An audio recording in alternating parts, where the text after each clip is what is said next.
Halo teman-teman, perkenalkan saya Wirda Mutahara, peserta Latsar CPNS tahun 2023 Kabupaten Sinjai, Angkatan 2. Hari ini saya ingin menjelaskan resume agenda 2 tentang akuntabel dan kompeten.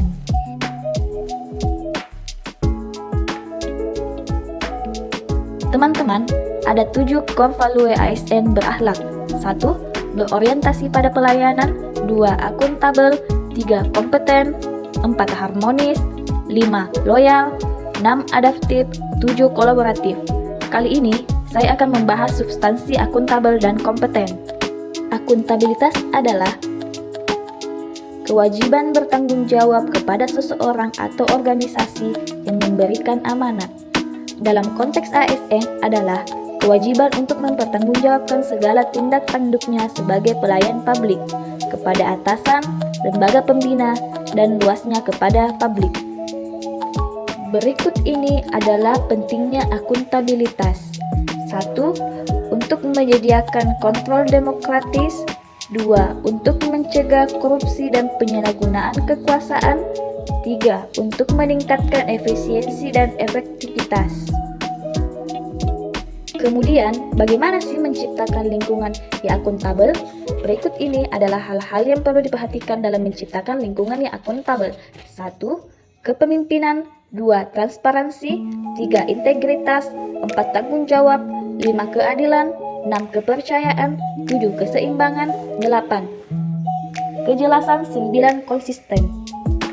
Alat akuntabilitas di Indonesia yaitu perencanaan strategis yang berupa rencana pembangunan jangka panjang, menengah, dan tahunan.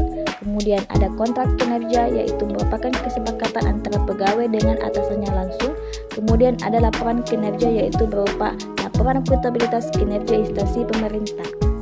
Tingkatan akuntabilitas. Akuntabilitas personal yaitu nilai yang ada pada diri seseorang. Kemudian akuntabilitas individu, hubungan antara individu dan lingkungan kerja. Kemudian akuntabilitas kelompok, kerjasama kelompok dan instansi.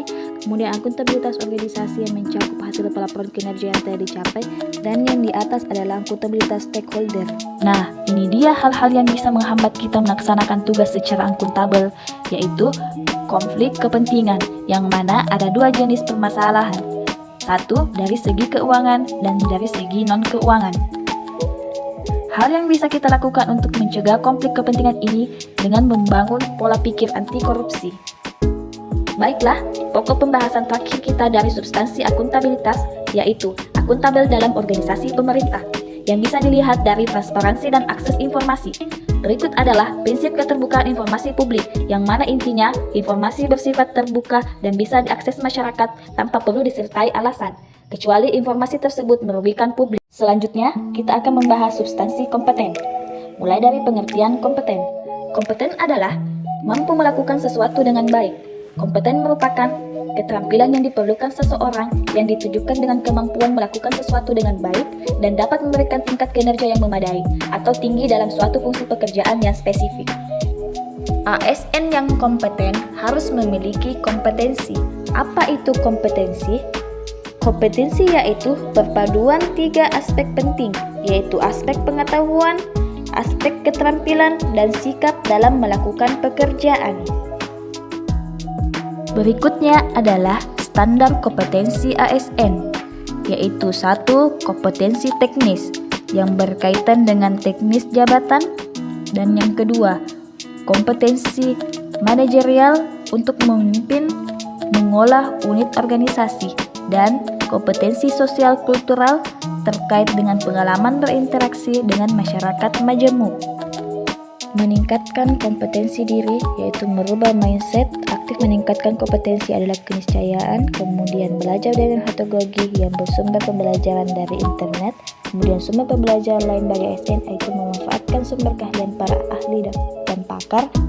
Kemudian melakukan jejaring formal dan informal melalui network. Teman-teman, perlu diketahui bahwa dalam pengelolaan ASN menggunakan prinsip sistem merit yang mana harus memenuhi kesesuaian kualifikasi, kompetensi, dan kinerja. Tidak ada perlakuan diskriminatif. Kita bisa meningkatkan kompetensi dengan proses belajar mandiri. Proses belajar mandiri terbagi atas 3, yaitu 1. Learn, belajar hal-hal yang benar baru. Kemudian unlearn, lupakan dan tinggalkan pengetahuan keahlian yang sudah. Kemudian relearn, benar-benar menerima fakta. Jadi kita sendiri aktif terus mengasah kemampuan agar menjadi ASN yang kompeten. Sampailah kita kepada pembahasan terakhir, yaitu 3 panduan perilaku ASN berakhlak, yaitu akuntabilitas dan kompeten. Sekian dan terima kasih. Semoga apa yang saya bagikan ini dapat bermanfaat untuk orang-orang sekitar. Dan terima kasih.